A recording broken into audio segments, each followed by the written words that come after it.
fighting fury, we're from Tigerland.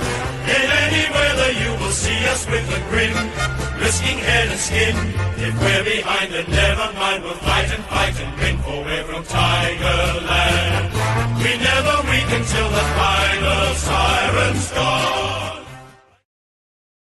Let's go. I'm reading a lot of those in the chat. That's why I did that. But welcome to the Monday Night Tigercast. I could see EJ bopping along to the song there in the background. No one else could, but I could down the bottom of the screen here. Hope everyone's doing well from wherever you are around the world. Welcome to the Tigercast for Monday, the 11th of August. We hope you're all doing very, very well. Geez, we've got Hawk Tim already saying he's got news. You're going to have to share it now, aren't you? We'll get to that at some point. But gentlemen, hope you're all doing well. EJ, welcome. G'day. I've got a bone to pick with the Tigercast. Oh. That's the wrong theme song. It says skin. It says skin. I think you need to check that. I think it was the only one I could rip off YouTube. I'll have to double check and see if the new one's up. I'm trying to distract myself from the end of the game on the weekend. So that was what popped into my head. No, fair call. I'll have to have a look back into that. Or I'll just try and use a different part of the song. Probably should get the intro properly done, though, to be fair. That was just me messing around on Canva. It's come out okay, to be fair, but I think we can definitely do better. Or if anyone watching is a guru at making video edits like intros, hit me up if you're wanting to piece something together for us. That'd be amazing because it would look a hell of a lot better than what I'm doing. Grok, welcome, mate. How's it going? Yeah, going well. Sorry, I was a little bit late. Yeah, good to be back. Obviously, I had wanted to be on last week, but I got called up for jury duty, and that ended up just being an absolute schmozzle, and I was just exhausted. So yeah, I ended up falling asleep last week by like 6:30. I was just done with the day. So super early night. Good to be back, especially after a loss. Don't have the bandwagon started. Go on, EJ. Someone was taking swings at me last week. Right? Where are they? Yeah. Cricket stuff is the official line. The cricket stuff. Hello? We're in footy season, and he's given us cricket stuff in August. Cricket season doesn't start till October, I'm pretty sure, if not later. But no, that's where CB's at. But oh well, it is what it is. We've got a bit of it's not too much of a different show tonight. I shouldn't say that, but along with the usual stuff we do, I've got two videos that will play throughout the night. So one of them, I'm going to play Archie Duffy's highlight video from his APS game for Geelong from a couple of weeks ago, where he kicked 4 goals. It is now live on our YouTube channel, but I thought I would just play it through here so people can get a bit of a look, and then you can go rewatch it on YouTube and hit the like button. And the other video we've got at some point, probably more so earlier in the show, is I do the video analysis each week, and this week I did some analysis on our counterattacks in the last quarter that fell to pieces. So I'm going to roll some of that footage to get the thoughts of Grok and EJ as well. So that video is dropping tomorrow, so make sure you get around that too. But we'll have a look at them on here as well, so you can all cast your eyes over it and cast some thoughts around it too. But firstly, like we do most weeks, we haven't got long left, folks. The North Melbourne Death Ride chart is still looking okay. Now, it's come to my attention that I am going to be 1 square short to complete the whole season, which has really pissed me off. That I knew I was going to get close, but to realise that I'm going to have to either manipulate it or do something different for the last one is painful. But another loss. The Giants got the job done for us, taking the Kangaroos to 16 losses. Still got the second draft pick, and it obviously sets the stage for this week, folks. The big game to see who's going to finish 16th or 17th. Now, I've seen a few tweets go out, gents, sort of already proclaiming that we're going to have pick 2 and 3. It's not done just yet. I know the likelihood of North Melbourne, I mean, they may well beat us. The likelihood of North Melbourne then beating Adelaide is probably slim. I would have felt a bit better about it had West Coast not just pushed Adelaide. It makes me just feel a little bit iffy about the Crows, but they might bounce back and they'll still need to win. It's looking nice seeing all that red though, EJ. Yeah, you reckon North Melbourne have got a chance of beating Adelaide? Well, I've still got a chance of going on a date with Margot Robbie, but here we are. All I'm saying is no one would have thought West Coast were a chance either, and up until late in the last quarter, they were thereabouts. But I take your point. And the fact that you're going to end up one square short, that your planning is as good as North Melbourne's draft planning. I mean, I didn't map it out that well, did I? I just kind of ran with it and just hoped for the best. I'm like, oh, it looks about right. The charts and the future, the trade from last season, just lacked long-term vision. Like foresight? Yeah. No, can somebody spare a square? Very good. Good Seinfeld reference. And I mean, the thing about it is yes, we're going to get picks 2 and 3, which will be picks 3 and 4 because the AFL will look after West Coast with the Allen thing. But picks 3 and 4 is still good, and it doesn't always fall your way. But we've backed North Melbourne to not improve again. They backed themselves to improve, so they've paid a premium for a bloke that isn't as good as our tools anyway. And to your point, AJ, that it's about, for North Melbourne, it was all about taking a gamble on themselves, and it hasn't quite paid off. I still think, Grok, if you look at the whole season, even though we've got more wins than them currently, I still really do feel like they've probably played better footy than us for a lot of the year as well, but just haven't been able to convert the wins, and we've been able to, which has been good. But it's looking like, we got laughed at a little bit with our reaction on draft night, but it looks like we might have the last laugh.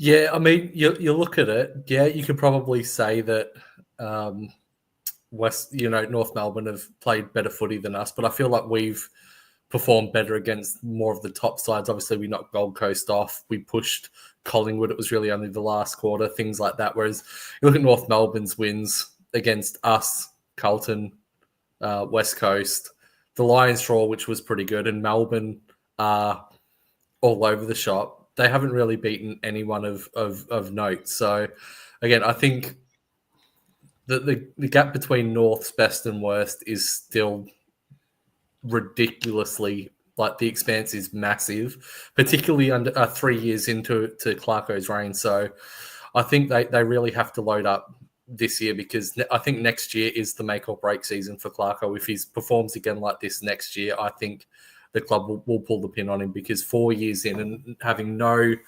tangible development or improvement, whether that be wins or losses or competitiveness, I think they're in real strife next year if things stay the same. And they've blooded a couple of youngsters over the weekend, and it's going to be interesting because this week, again, it's going to be both teams' grand final, EJ, which I know we'll talk about a bit later when we talk about the game, but you feel like this is both teams' one last big crack to try and jag that extra win for the year. Yeah. And I'm, look, it could all go pear-shaped, but I'm really confident at the moment that I think we'll get the chocolates. I think someone else in the comments has said it. Our defence is so solid. I mean, if we didn't have the setup we had down back, we would be in a lot worse position this year. Absolutely. Miller, Young, Vlosten, Broad, Trainer in parts, Banks off a half-back flank, Short after his injury. We've been really solid down back. They've shown they can defend well against top 4 sides as well. I know some sides have kicked away just with weight of numbers, but typically speaking, we have defended quite well. And the fact that we can have games as ugly as it might be, where teams are scoring 60 or 50 points and we're still a chance to win it, just sort of shows how good we are defending, despite how ugly the game can actually look sometimes. But we'll talk about North a bit more after. We will chat about the St Kilda game first and foremost. It was a bit of an annoying one, Grok, I reckon. The Saints won by 4 points, 7-10-52 to 8-8-56. The first quarter was pretty shithouse from everyone involved, but what I actually liked was I actually really enjoyed our response after quarter time from a adjustment perspective. The Saints were really chipping it around well. We were defending way too deep, and they were just working it up the ground, and we were giving up so much territory. And it was pretty well noted on a lot of socials about that as well. So to see the coaches and the players be able to identify it, work out a fix, and then execute it the next quarter, I think was a really good progressive sign, albeit this was our more experienced team for the year, I think. But from then on, I actually thought we controlled the game quite well. It was just our lack of finishing. Yeah, Especially that last quarter, I think we wasted a lot of chances and made a lot of crucial mistakes. McIntosh, a couple of them, I've been a fan of McIntosh, but that was probably the worst game he's played in as long as I can remember. Seth Campbell missed an easy shot around the corner that he would normally take. A couple of forwards got in each other's way and spoiled what should have been a uncontested mark. It was just everything that could go wrong did go wrong in that last quarter for us. Yeah. But the second and third quarters, I thought we did really well. Again, the main concern that we have is when you play a heavy pressure game like we do, where we need to press, tackle, harass, if we're not manning up on the direct opponents and allowing them uncontested marks, we cannot do anything. And 144 uncontested marks to St Kilda was where the game was won for them. They denied us the pressure. They didn't go long down the line, which is, why I've lost, and I thought had probably his quietest game for the year. Didn't really do much. I didn't see him intercept anything. It was Miller that did it. So I think St Kilda came in. They identified where they could pick us apart, and that they did it pretty easily. But yeah, I thought just the fight back from a couple of the young players. I thought Miller and Young in particular had very, very good games. I was actually at the game. I didn't get to watch the replay. I was filthy after that last quarter, and I refused to actually watch the replay when I got home. But I thought some of the younger players did well. I thought some of the older players had some poor moments. But again, it's one of those ones where we'll rue it, but we'll look at the we'll look at what we could fix up and hopefully implement better against North. EJ, what was your take on the game? Oh, look, Ross Lyon's a very smart coach. He's a mature coach, and it took us a while to adjust. I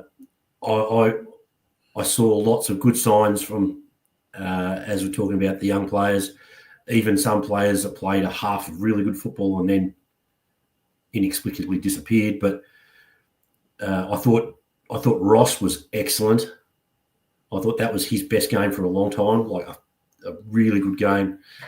And although I'm quite adamant and vehement that he is not a forward, I thought, given the personnel issues we had, that Balta had a very good, very effective game.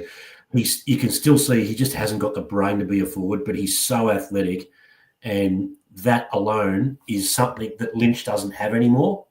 So that mobility and that power and the spring, all that sort of stuff, Lynch doesn't possess. Yeah, Lynch has got the brain. He just doesn't have the body to do it anymore. His body can't. Balta doesn't have the brain, but boy, has he got the body. If we can do some sort of Frankenstein shit in the off season and take Tom's brain out and put it into Balta, A, he won't smack people, and B, he could be a really useful forward. So, yeah. I agree. I think his athleticism and his competitiveness is vital for us up front for now, and I reckon it's going to be for next year too, to be totally honest, because of the reason you said that Lynch can't do it. I would be disappointed if that happened, because it's makeshift. It's not 5 or 6 years worth. It's just until the other guys can kind of catch up a little bit more. But if we've got McKelty and Lynch as mature bodies, and you've got Fall, Sims, and Armstrong, if we're playing Balta forward in that setup, I'd be disappointed, right?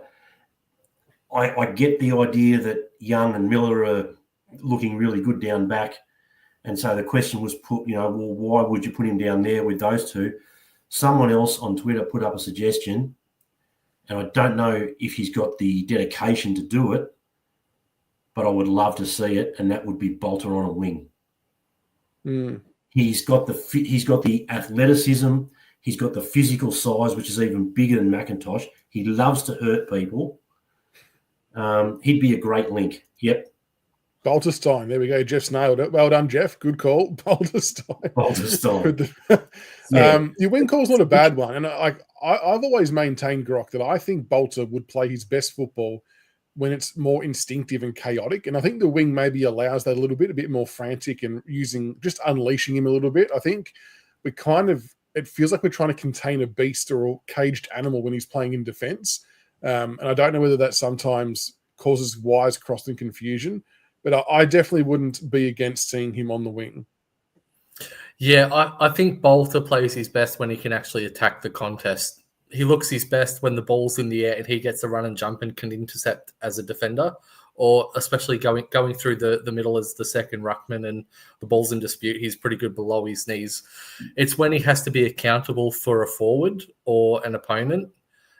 That's where I feel like he gets stuck in two minds, sort of like an early Rance, where he doesn't know whether to impact the contest or be accountable, and he sort of does neither. He does neither, and sort of gets caught out of position several times. But I like him as the forward at the moment, being able to attack the ball. One, it gives us a bigger body, a more experienced player. But two, it means he can push up the ground and get involved as well.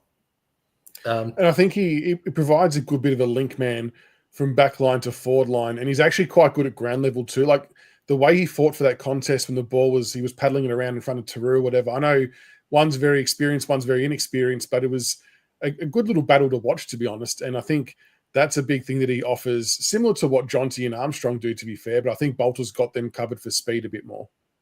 Yeah, absolutely. He's really mobile and he's clean when the ball's on the deck, which it makes him sort of the prototype player in a way that he can do it all. He's fantastic mark. He's a booming kick. He's athletic. He's quick. He's clean below his knees. It's just, it hasn't really clicked for him over the course of a season. Like he's had really good patches early on where he's played probably 15 or 16 really good games and then some so-so, but he hasn't hit that stage. And it's about this time now where you'd expect him to be hitting his prime, but he's been a victim of being able to play almost anywhere, and he hasn't really settled in a position. And I think 8 or 9 years into his development now, it's really coming back to bite us in the butt a little bit, where we're still asking ourselves, where is his best position? And fortunately, bigger brains than ours are the ones that have to decide that. But it's going to be fascinating. I like this one, EJ from Hunt. Our Dan Curtin. Dan Curtin's a man mountain who tore us to shreds on the wing for the Crows. And I wouldn't mind seeing it. And I think there's probably a vacant wing spot, to be honest, that's to try it in. I think that sort of weekend, as Grok pointed out, like it's probably the nail in the coffin for someone like McIntosh. The reason I like him coming from behind the ball is someone leads him there, so he doesn't have to make the decision as to which way he goes. Whereas when he has to go and not be responsible for someone, I think he second guesses himself sometimes, but then gets in the wrong spot, but then athletically gets out of it. I like the idea of someone being near him, but look, the great thing about this is that we have a lot of key backs, and we haven't even talked about Gibcus, right? Yep. We've got a lot of key forwards.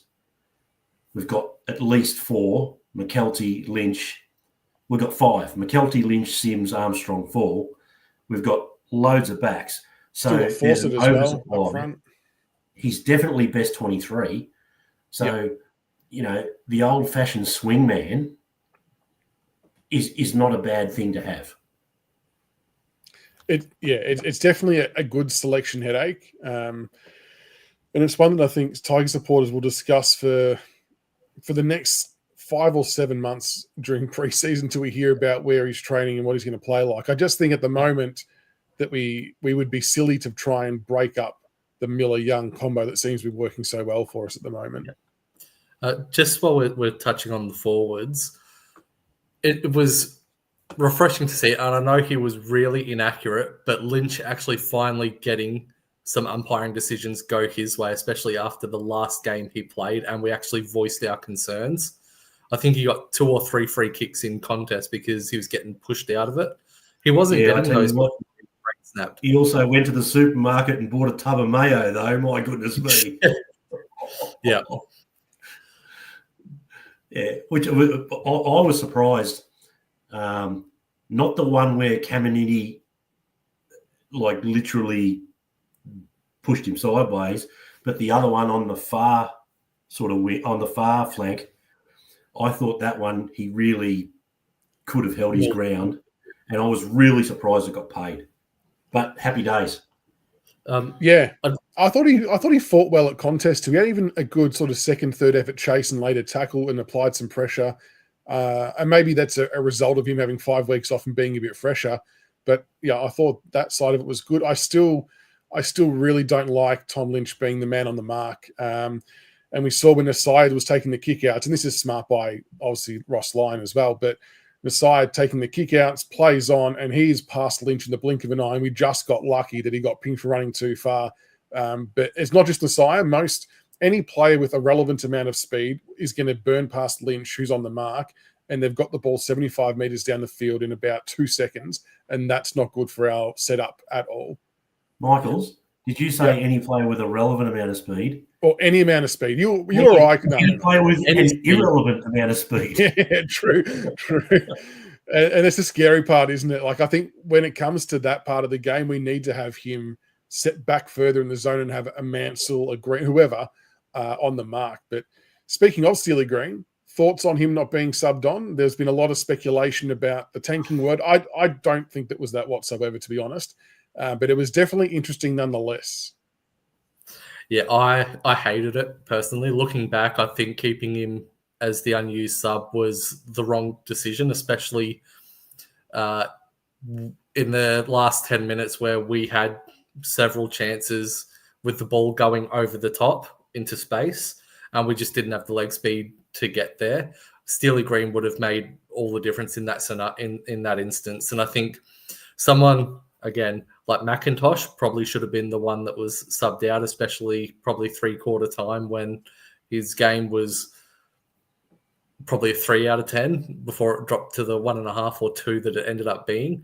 I really didn't like that, especially, again, how the game ended. I just think Steely's speed and pressure would have really helped. And he's really clever at shutting space down as well on defensive transition, and probably would have stopped maybe some of the easier marks that the Saints took. Yep. Hey, Jay, how'd you feel about Steely not taking any part in the game? Oh, I think it's poor. I think I can't agree with anything more than what Grock said.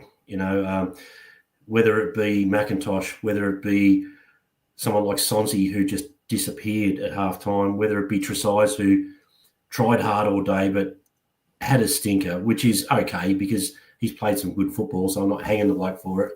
But there were plenty of targets that you could have taken off at 3/4 time and said, righto, let's inject a bit of freshness into the game. Yeah, I'm with Grock 100%. What was interesting was the wording of Uze post-game. It sounded like that in his mind that the sub was only going to be used if Mansell was still proppy on an injury front. I'm like, okay, but what about the tactical side of it? Why didn't we pull the trigger in that space? It was really interesting. And look, I do think it would have made a difference to how we were playing, but I mean, there were still other things we should have done better despite that. But to inject pace and speed would have been handy. He did end up playing in the twos, Travis. He did make the trip down the highway, grabbed some Subway on the way. I think he missed a bit of the first quarter, but came on a little bit after. And yeah, it would have been good to have had him out there. But yeah, I suppose what's done's done. Now, before I show some footage about some of these counterattacks that we fluffed at the end, just to make everyone really let me get another drink. Yeah, before I do want to shout out. I want to shout out Ryan Mansell's game. For some bizarre reason, I was seeing people criticise his game, and I don't know whether we were all watching the same game or not. But 17 disposals, 2 goals, 5 marks, 7 tackles, which I think was team high, and not to mention the type of goals he's kicking from tight spots when we're going through patches where we can't kick regular goals. I thought that was one of his better games for a while, Ryan Mansell. I thought he was really good. Got votes off me. Yeah, he got votes off me. The other thing that is overlooked is being at the game, Mansell was the one that was responsible for Nas. And if you actually have a look at the stats, yes, he kicked a goal. Nas kicked a goal from a freakish bounce. It was Angus Monfries like that break. But Wanganeen Malira had 67% defensive half. Like that was his time on the ground. He only had about 30% in the forward half, and people like, well, you should have put someone on Nas. Well, for us to be able to, block him in for nearly 70% game time in the defensive half for St Kilda, that goes a long way. If we had have even let that drift out to 45 or 50%, we probably lose by a lot more, because even though he only had the 37% or whatever it was inside forward 50 in the forward half, he still had 7 score involvements from the 9 disposals, which was nuts. And he had the 3 goal assists. So, yeah, again, I think people are underestimating the effort that we did put into Nas to limit his influence, because being at the game, I didn't really notice him until probably the last 10 minutes of the last quarter. I was surprised to see that he had over 30 disposals. I thought, he had a really quiet game just being at the game and watching. But I would say that 60% of his disposals ended up coming from playing on from kick out. I really, for the first half, we nailed that really well. It felt like we tapered off in the second half. Dion Prestia was minding him quite a bit around stoppages, which was interesting. And I thought it was a really good team defense, I felt. And look, I know there's a lot of talk about should we have hard tagged Nas in the last quarter. I really don't think it would have made too much difference, because we were still playing our own game relatively well.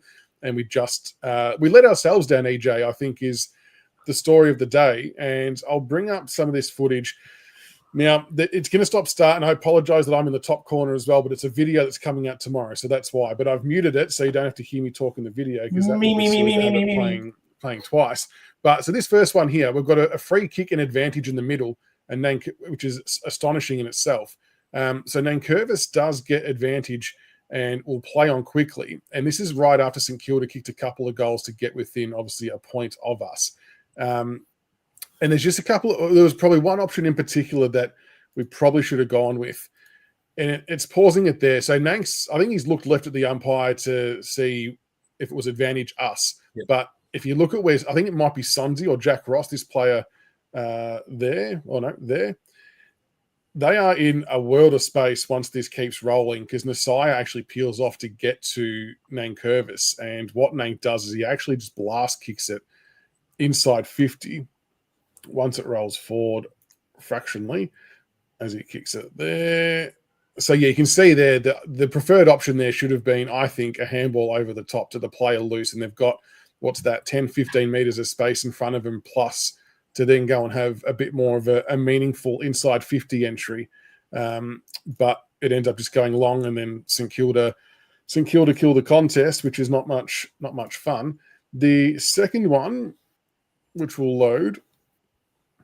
So this one is we actually turned this ball over from the back half. So Nathan Broad did some really good work from the back half, reading this kick that was coming in. And as he counterattacks out, so he's given the ball to Tim Taranto here in the middle with a nice little handball. And again, Sonzi out wide in plenty of space. And as Tim Taranto starts to run forward with the ball a bit, he actually, the space opens up a bit more over the back. But unfortunately, it was another decision where Taranto decided to bomb it forward. I'm trying to scroll to the right point in time. Where is it? So they're at the point of kicking. Would you agree that the option probably should have been to flick that one out wide, or even a handball or a kick over the top here? Yep, to the guy on the circle. Yeah, so I'm cursoring on the wrong screen. So I think the option over the top to any of those two would have been the preferred option. I get this is all happening under pressure, but if you look at Taranto, there's no one directly on him applying serious heat. But he kicks it forward to Mansell in a one-on-one, loses the contest, and then St Kilda clean up. That's another forward 50 entry we probably should have done a little bit better in, which was a bit frustrating. I'll go to... That was a simple 20-meter over the top kick or even handball into space to allow them to run. Yeah. Now this is bonus footage. This is Tyler Young. I just wanted to highlight how good this was. He does the first kick, gets the handball received. Look at that kick that he pulls off into the middle of the ground. It's because it's screen share, Eons, that it does reduce the quality in screen share. But that kick in the middle of the ground, and then Tyler Young goes again and kicks to a one-on-one. I thought Tyler Young, he has come a long way, EJ, with him backing himself and his skills, as has Miller. I think it's been one of the highlights of the year, to be honest. Yeah, 100%. I'm just looking at all these people in the open, hands up. Now, this last one, this is the one that hurts the most. This was late in the game. I thought we were going to give away a free kick first and foremost, but we didn't. The counterattack's on. We have got a shitload of space. So this is like right in the last 3 minutes of the game. You've got Ross with the ball. I think it's Taranto in front of him, Seth Campbell further ahead. St Kilda players are flat-footed and nowhere near us. Now, to be fair, I think this is who's the player? It might be Garcia, who does a really good chase. So Rossi gives it off. Taranto, this kick here is the killer. You look at what's ahead of us here. I mean, the first one, it should have been a handball to Seth Campbell almost instantaneously.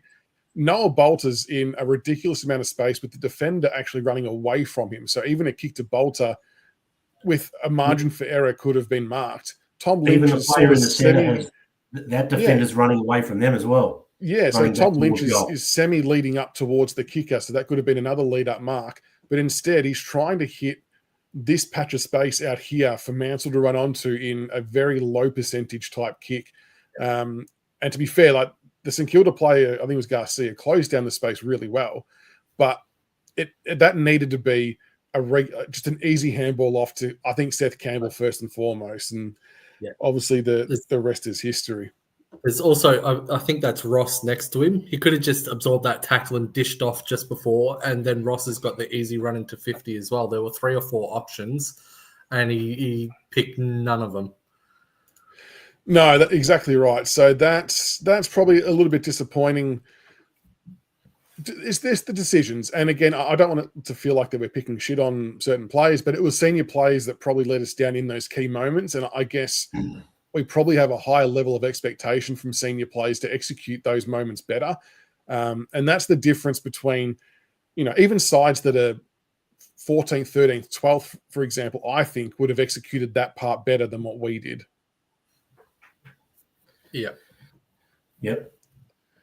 So for me, that's the thing that we need to be addressing most heavily this off-season, is our connection front of centre to make sure that we don't fall into the same trap again. But just thought it was interesting to highlight some of those. Okay, but I'll put the positive spin on this.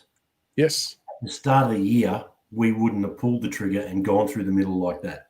Fair call. I was just about to say that myself. Like, yes. It is a progressive step. It was the execution that let us down. The fact that we went long and quick is what we've been screaming for the last 18 weeks. And it just didn't happen this week. We tried it. You could see what they were trying to do, but it was just wrong, just poor decision-making in the end that killed us. And look, I think that's an easy fix as well, the execution side of it. And I think as we get better as a team and grow as a team, I think we will be able to rearrange that and fix that up. But that were probably the moments that I think cost us the game, essentially. I don't think the sub did, although it would have helped, or the Naz non-tag late in the game. But, unfortunately, it is what it is. We'll chat. As Tubby Josh has pointed out, we are ranked number 4 in the comp in the last 10 weeks in the transition from D50 into forward 50. But I think we're ranked 18th once we get there, right? Yeah. So the transition is happening. Now it's about converting. So the numbers are actually starting to stack up. We are doing a lot of really good things from turnover in the back half and moving it up the ground. It's just that final sector of the ground we just have nothing in terms of connection. And Andrew had a good point too. Wait until we get Lawler back as the deliverer inside 50. There's that too. Yeah. There's that too. There's plenty of things we can improve. But to your point earlier, EJ, 100% right that that's been a massive difference of how we attacked earlier in the season, where we didn't really attack the corridor as much earlier in the season, to seeing that kind of transpire now is good. It's a positive step forward, and now we just got to build on that with the last part. But just thought that was interesting. But we'll chat about the VFL quickly as well, because the VFL importantly had a good win against the Zebras, 115-74 by 41 points. And that's pretty much secured us a spot in the wild card / finals for the VFL. There's one more game left and we can't be dislodged from the top 10, which is good. And we've done it again with a fairly depleted side, to be honest, because of the injury stacking up and the shuffling of deck chairs. Now, I don't know. I think you've both seen the game, or at least the stats, but if everyone was to have had a bet at the start of the game on who would have had equal high disposals, I'm guessing that none of us would have said Kosicki. But he had a monster game. For those who didn't see it, 26 disposals, 4 goals, 1, 5 marks, 25 hitouts, 8 clearances. And even just if you remove the numbers and you're just watching it visually, he was smashing it. It was an unbelievable game. And if there was a spot available to come into AFL this week, you would have no hesitation in putting him in. It was a really, really good game. Yep, absolutely. Yeah, I didn't watch any of the game. I saw a couple of highlights, but yeah, that was a very, very good game. And his last, I'd say probably month of football at VFL level has been really, really solid. Obviously, he earned the call up for a couple of games up forward at AFL level, but at VFL level, he is far and away our best forward at the level right now. Yeah, I thought he was great, EJ. Yeah, 100%. And Peter Rarakis is right. We've focused on the defensive setup, so everything builds from the defense. But Cozzy was awesome. I actually watched a fair bit of the VFL for the first time this season. He's not an AFL listed player, but down back, that El Noor was monstrous. He's good. I think he's got to end up on an AFL list. I don't think it's ours, unfortunately, and that's going to be another one that people will probably revert back to at some stage in the future. But we've just got too many players in the same spot. But he reads the game well, doesn't he, EJ? Takes some nice marks, makes some good decisions. I think most weeks that we watch the VFL, people point him out, like, why isn't he on a list? I think he'll get looked at. Yeah, I think he'll get a slot, and he deserves it. He's been good all season, but I particularly thought on the weekend, like, he stood out more so than Blight. It was like he was in control. So, I mean, watch Essendon take him. They need defenders, and he's a Richmond VFL player. I mean, it's a match made in heaven. Oh, it's a natural fit. Then they can on-sell him to Hawthorn at a discount. Yeah. T. Ambrosio, yeah, that's right. And the cycle continues. Sam Grill played another game with us as well, who's the under-18 from Oakley Chargers, who is, I guess, in calculations for us to be drafted. He had 15 disposals, 2 marks, 3 tackles, shows some good pace. Someone made an interesting point in the VFL Live that this is, I don't want to say tinfoil hat, but you'll understand why I maybe alluded to it. Do we bring in players like that to play in our VFL to throw others off the scent? And it was said because last year we had Finn O'Sullivan, Harvey Langford, and Jagger Smith all play in our VFL, and we didn't take any of them.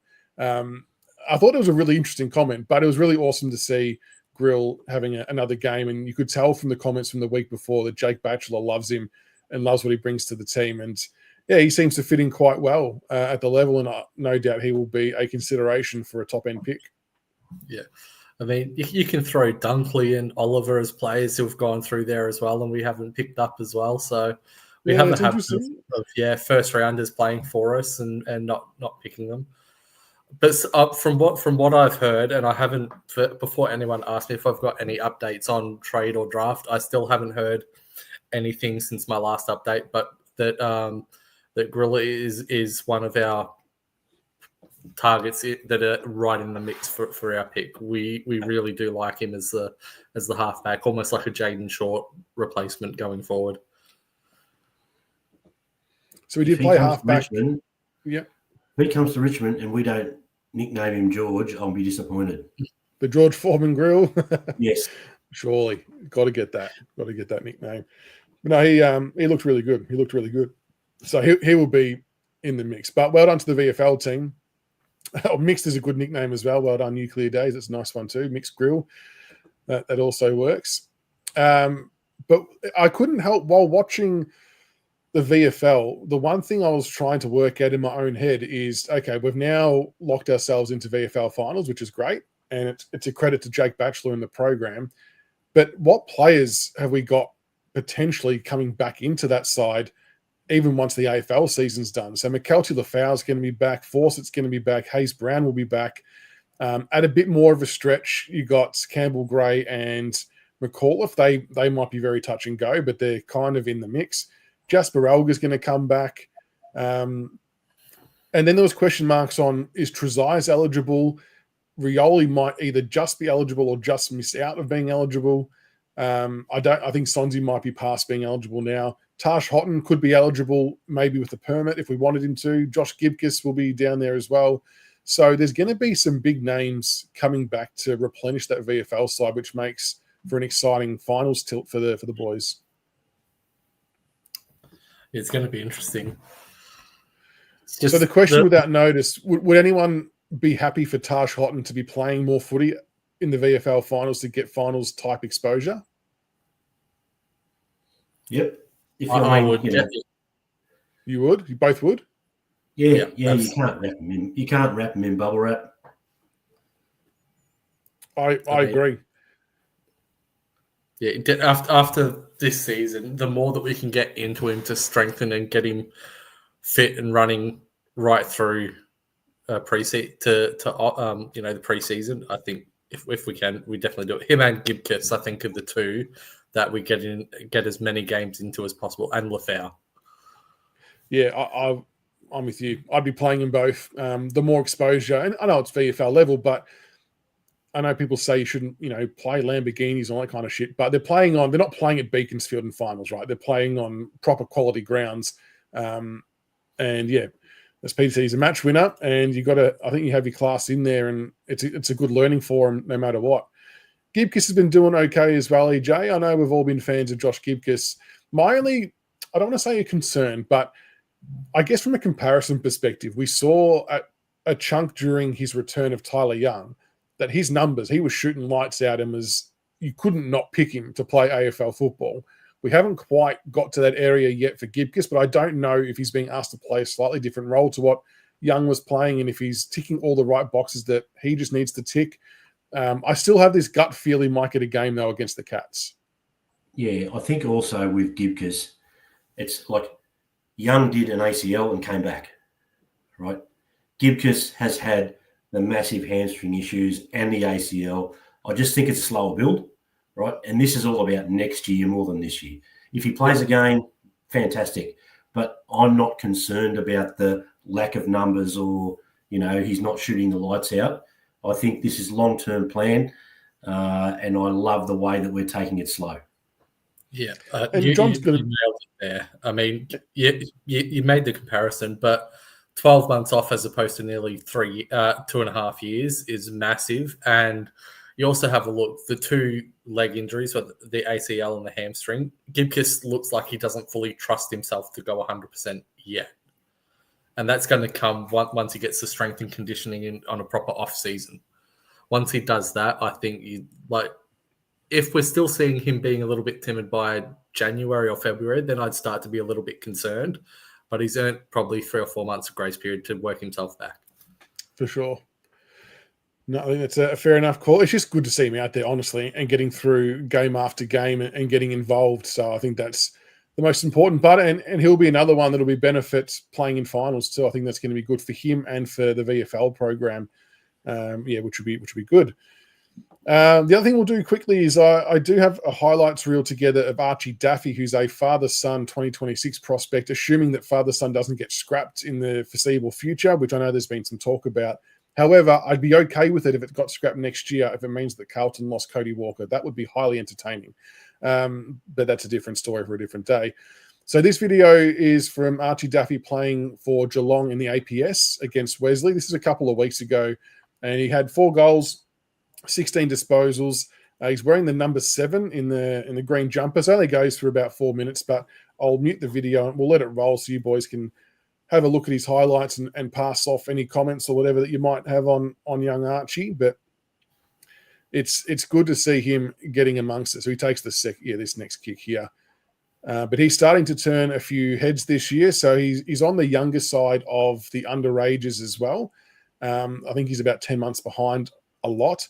So he's got a lot of scope and a lot of improvement still yet to come next year. He's played some Coates under-18s games for Geelong Falcons as well, but APS, as we all, I think, know, APS takes priority over Coates League, so it's a pretty lengthy season, so all of his games have been there. But he also played for Vic Country in the Futures trial game, which happened over the weekend. So haven't seen that game yet. I'm waiting to hear a bit more about it, and there's no stats to be found anywhere, which is a little bit annoying. But yeah, young Archie's doing okay. And Dan, to your point, he does get called Duck in these games, so his teammates have already given him the Duck nickname. But any thoughts on? I mean, you might have already seen bits and pieces of him anyway in the past, but it's funny. I actually watched this maybe 10 minutes before I actually jumped on tonight, and the one thing that I like is he's a forward play. He doesn't go sideways with his disposal. He'll go long and he'll go quick. The one question I have is the one question mark that I saw watching this is he's got a propensity to just bomb the ball forward without looking. I think he did it like 3 or 4 times out of contests that I saw, which isn't necessarily a bad thing. At AFL level, you're going to have representation up forward when the ball gets in there. But again, it's just if he can just lower his eyes a little bit and not bomb, yeah, he looks a really likely type. So I don't know much about how he would be faring in the rankings for next year. I think it's probably still a little bit early to tell all of that kind of stuff, but it's just nice to have some father-son prospects coming through. The only other one I don't know much about recently is Jack Lees. He's kind of fallen off the radar a little bit in terms of, I don't think he's played since about mid-July. So and there's actually someone else wearing the numbers or listed as wearing the number 6 now for Woodville. So I'm not too sure what happened or what's happened there. So if anyone's got any insight, feel free to let us know. But yeah, I think this might be one of the final goals. He gets the match-winning goal too, so that's just not a bad clearance inside 50. But yeah, he's starting to play as an inside midfielder as well, which is interesting. A bit of a progression from the small forward. This is the final goal that he kicks here. Pushes forward and lovely pickup. A bit of a banana on the run. Gets the goal. So yeah, this is a bit of a highlight reel for Archie Duffy, who's someone to keep an eye out for 2026. Tanner Armstrong, I don't have any fresh updates there, but it sounds like he's been going well. I don't have fresh updates by way of video, but the last few stat lines I saw, he did okay. And Callaway's still doing all right as well, gents. I think he's going to get looked at a bit higher than what people think, Louis Callaway. Yeah. I don't know enough, I'll be honest. He does a lot really well without having one ridiculous standout trait. But I could see him going anywhere from sort of in the 25 to 40 range. I feel that's about right too. Yeah. Yeah, that seems about the mark. But anyway, we get to look at some father sons in the coming years. But this week, it's all about who is going to finish with pick number 2. Are we going to have our pick 2, or are we going to have North Melbourne's pick 2? Obviously, we would rather the latter. Yeah. I mean, it doesn't. Who's going to end up with pick 2? Richmond. It doesn't matter which way it falls. We'll end up with it. It ultimately doesn't, but it would be nicer to have have North Melbourne's one just for the lols. But it's going to be one of those games, like we said at the start, gents, that both teams will be gearing themselves up for and treating it like their grand final, for lack of a better word. Similar to the Saints game, EJ, it's a game we must be going into believing we're a chance to win. We obviously had a really close game against them earlier on in the year. That was a really contested, full-on, brutal battle. And maybe it's going to look something similar. I don't know if the weather in Tassie plays a bit of a different role there. They're missing Nick Larkey, which is a massive out for them. They get Paul Curtis back. But to your point earlier in the show, EJ, I think that our defensive 6 should still be able to hold the fort against their forward line, which is consisting of, I think Costante's going to be out as well with concussion, so he won't be there. Trembath will be in for his second game. That's probably a positive for North. Yeah. So Trembath will be down there for his second game. He looked pretty lively last week, to be honest. Powell Sheasel was named at forward pocket, but he's not going to play forward pocket. Jack Darling. So pretty much Jack Darling and Zerha, I feel, are going to be the bigger players for us matchup-wise. Would that be a fair assessment? Yeah, it would. And Jack Darling moves so badly that what I would do as I was Richmond, I'd play Lynch at fullback on Jack Darling. It'd be like two Easter Island statues standing there and not moving. Nil all draw. Yeah. Oh, look. So I think we're really well set up down back to combat whatever North throw at us. I think in the midfield we've got. Well, okay. From the weekend we just had, I really like the fact that we had a different mix in the midfield. Yes, there's some different players in there. Yeah, we did. The CBA numbers, Sonzi got quite a few more. You know, Campbell was in there. It was a bit fresher, which is good. Mm-hmm. So I think if we can even lose the midfield battle and win the game. That's how confident I am in our defence standing up to their forward line. I don't want us to get smashed in the middle, but we could moderately lose the midfield battle and still win the game because I think our defence is much better prepared for what's coming than what North's is. Okay, so my question for you, Grock, for you to carry on with your other assessments, we actually beat St Kilda in the midfield last week, statistically from a clearance perspective. Do you think that North Melbourne's midfield is better or bat steeper than St Kilda's, or should we be able to? I mean, Luke Davies Jr. looked really good on the weekend. Wardlaw's not a bad player. Colby McKercher did some good things as well. Do you think we have what it takes to match them in the guts? I think we do. I think it's going to come down to how well Nank can restrict Cherry. If Cherry gets on top all over the ground, I think then we're going to be in massive trouble with their midfield because their midfield they've got some pace, and LDU is a bull. He's very, very hard to tackle. He crashes through packs. We need to be sticking our tackles. If we don't stick our tackles in the midfield, it could potentially get ugly for our defenders. Yeah, LDU, he's got good speed too. And I don't think we'll go down the path, EJ, of tagging any of their particular players. Back in a minute. Yep, no dramas. I don't think we'll go down the path, Grock, of tagging any of their midfielders by any stretch, but it's going to be interesting to see how we go head-to-head. I mean, Taranto, Hopper, Prestia against LDU, Geordie Payne, George Wardlaw. Luke Parker will maybe roll through there as well. Sheasel will roll through there too. But I guess where people think we might be able to get them is their defence. It's hard because our forward line is not exactly our strong suit. And this is why I think this week as well, it's important for Balta to play forward to really try and stretch them and even things up a bit. But Charlie Comben, Toby Pink, and Griffin Logue will obviously have their hands full with Harry Armstrong, Tom Lynch, and Noah Balta. But I think, again, this week we do need to see Balta playing forward. Yeah, absolutely. Exactly. What was that? Nothing. I just came in and agreed with whatever you said because I said, sorry. Go ahead, Grock. Sorry. They're like Comben is a really capable defender. I think he's probably one of the most underrated defenders in the comp right now. Besides, he's probably where Callum Wilkie for the Saints was about 2 years ago, where he was doing really well, was just underrated. Comben is very, very good, and I think he'll definitely take Lynch. I think. Pink is the other one.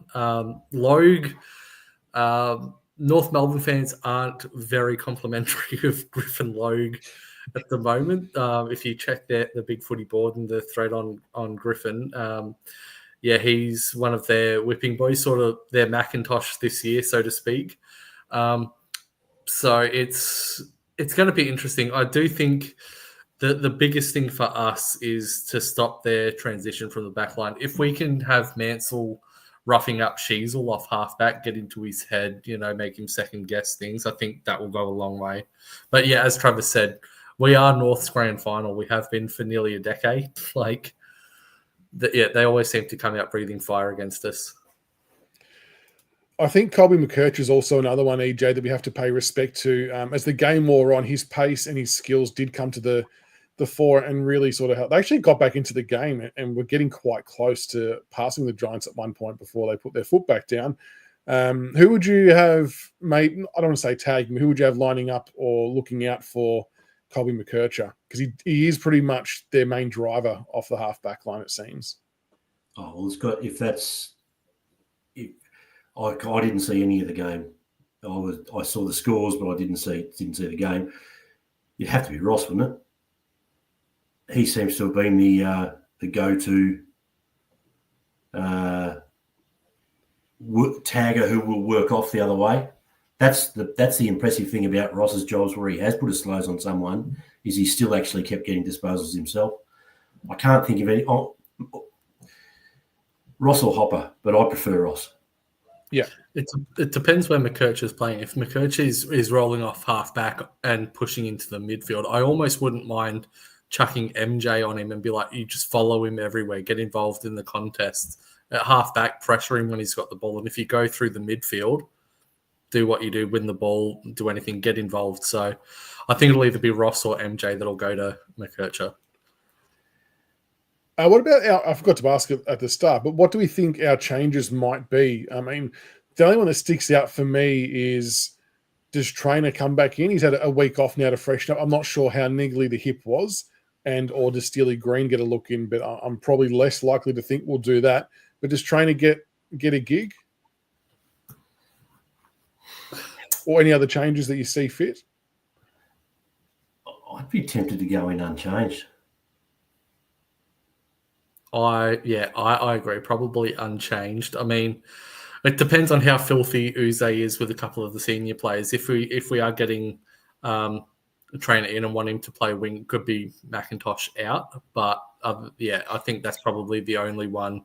And it pains me to say it because I love McIntosh, but I mean, it depends on one. If we want to get Trainer in, Mac is probably the clearest in, unless we have Green out, which would be stiff, and bring Trainer in as sub. Yeah, it's well known that I am a card-carrying member of the K-Mac fan club. I think he's been pretty good this year overall, but he absolutely stunk it up on the weekend. I wouldn't be against him having a rest, but if he does have a rest, regardless, I would love him to play the last game against Geelong. I think he deserves to be playing in the last game of the season, because I do feel that he won't be getting offered another contract.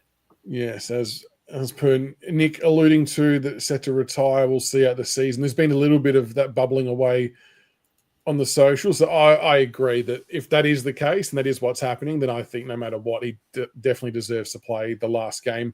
You'd almost rather not play him this week so he doesn't get hurt to not play the last game, if that makes sense, to get a proper send-off at the G. That's what I think that yeah, if he is retiring. So yeah, I actually don't mind the call of that as well. But highlight of my year, even though we lost a close game to North Melbourne, was actually getting down there to be there at his 200th. He's been a cult favourite of mine for a long time, and that was an absolute highlight of the year for me. So tell you what, his headband's taken a bit of targeting from opposition players over the last few weeks.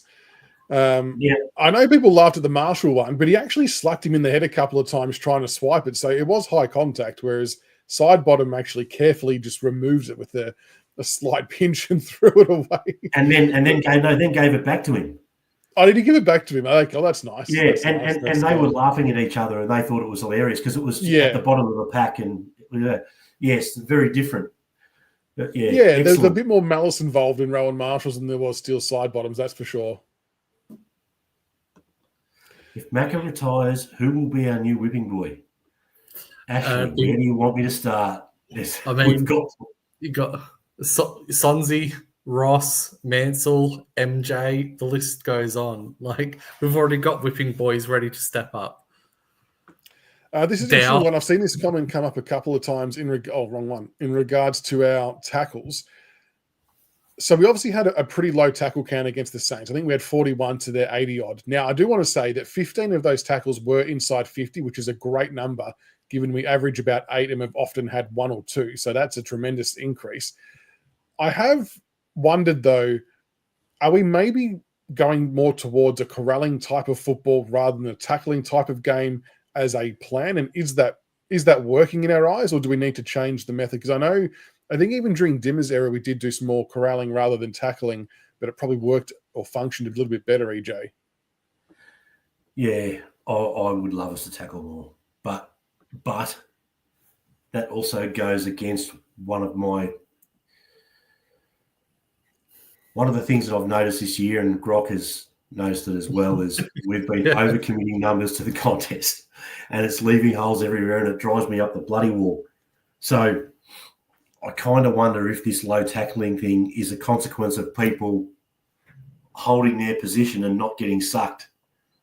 Because even on the weekend, there are a couple of times where we overcommitted, there's space over the top, out the ball goes, and you just put your head in your hands thinking the last 30 seconds to a minute were really good.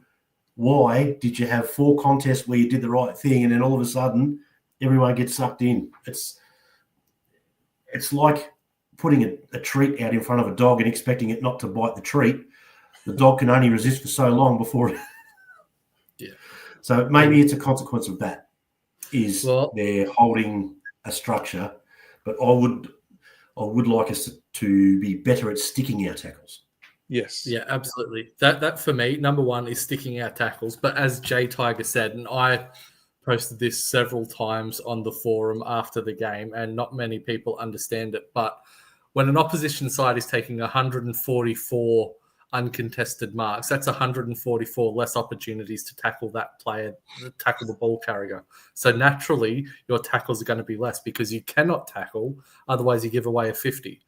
If an opposition side is playing, possession football and just chipping it and chipping it and chipping it, you can't pressure and you can't tackle. It negates it. I think our pressure rating was 145 or 150 over the course of the game, which is absolutely putrid. But we couldn't do anything about it because they were retaining the football. The only answer to stop that is to then go a one-on-one game plan and try and stop them having the uncontested rather than playing the press in the zone. But I think the uncontested stat was heavily skewed as well. But I reckon that first quarter skewed 2 or 3 stat categories because of the amount of ball we were giving them. We tightened up after that, but I think by that stage it was probably too big to make a dent in differential. Yeah. Ross Lyon is a boring but very effective coach. I think that's been his way for a while, hasn't it, though, EJ?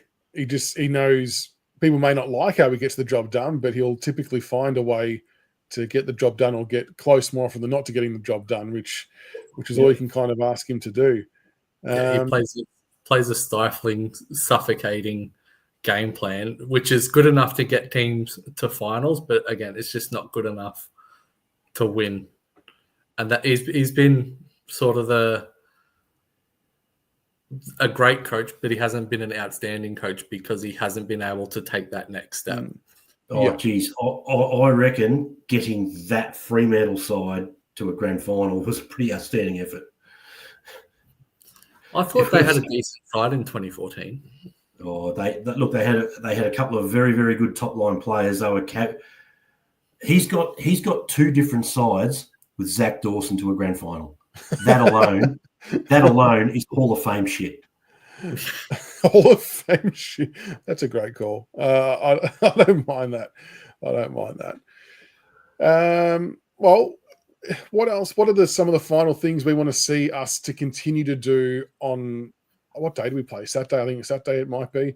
Do we think, to tack on to that, to Jay Tiger's question, do we think the game plan in maybe, let's say, the last 6 weeks has become a bit more clearer with what we're trying to do ball movement-wise? Is it more about just trying to keep executing that at a high level, do we think? Yeah.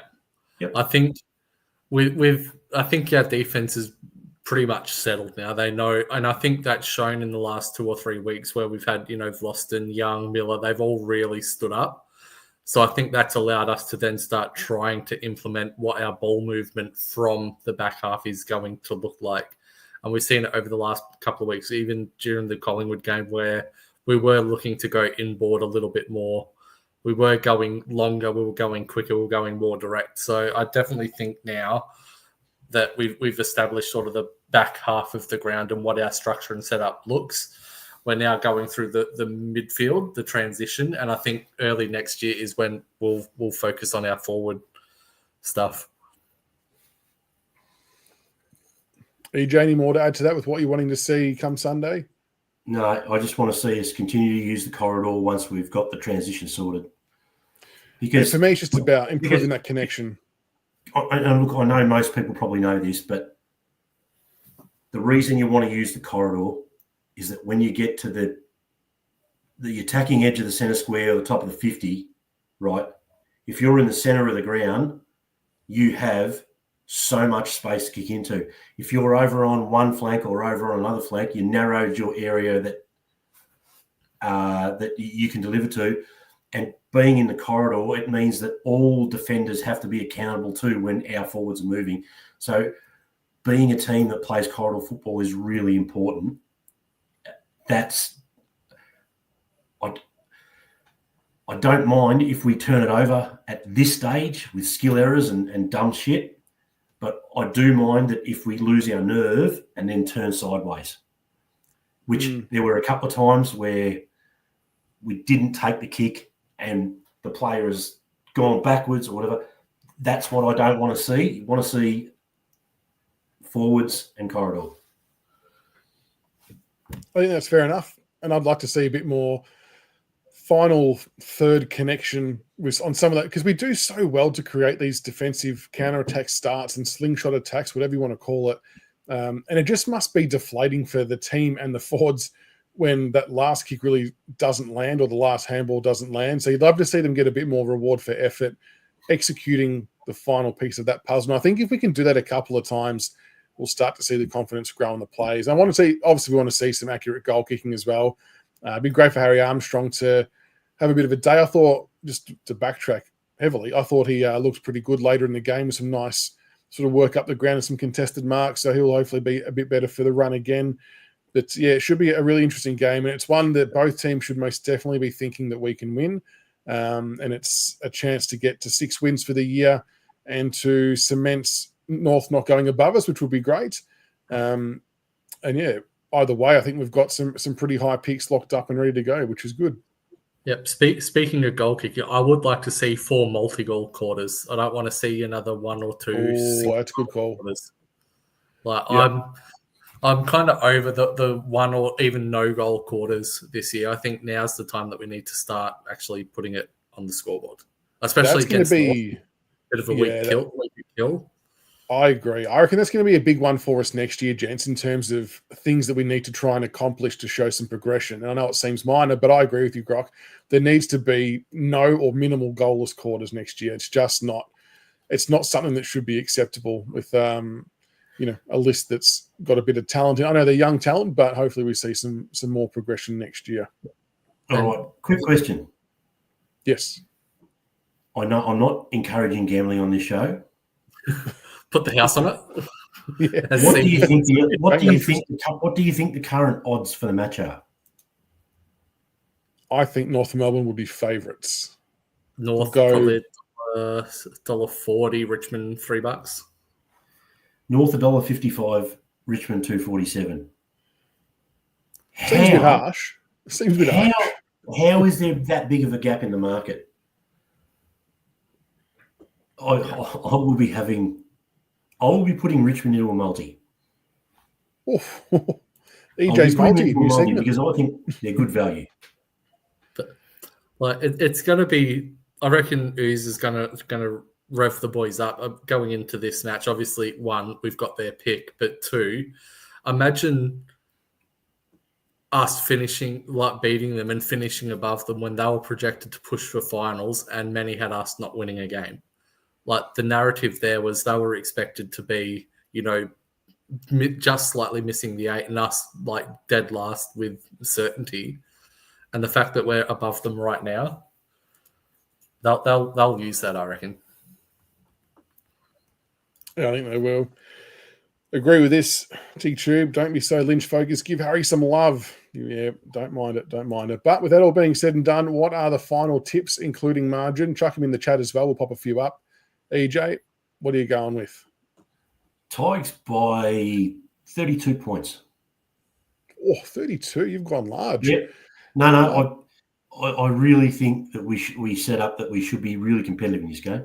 Does the Tassie factor impact anything at all? It's I don't know how blustery it might be or whatever is going to happen down there, but does that play a part at all? Not even 31 not by even 31 then. Yeah. All right, I like it. Tigers by 32. Grok. Well, I heard someone I saw someone earlier say it was supposed to be 11 and rain.